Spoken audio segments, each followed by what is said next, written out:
I want to make on this. This is the third plan that local and state officials have submitted to protecting those passes. The first plan was to use a combination of skimmers and high sea boom. That was weeks ago. We were told the high sea boom would arrive, the skimmers would arrive. They never arrived. They never came in sufficient quantity. Our second plan was to propose dredging to create the sand berms to protect those passes. We weren't allowed to do that. We didn't get the permit to do that in that area. So our third plan was to use a combination of barges, hard piping, as well as rocks to narrow those passes 70 to 80% so that we could then use the limited skimmers and boom we did have to fight that oil before it got into the bay.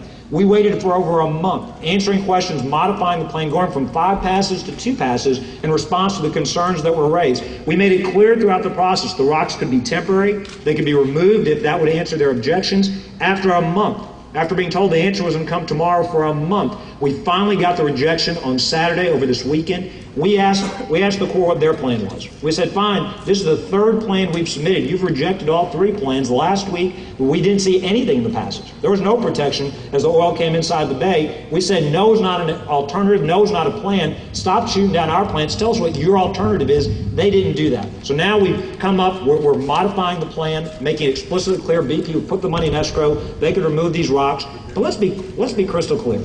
Rocks in the water are certainly much less damaging than oil in the water.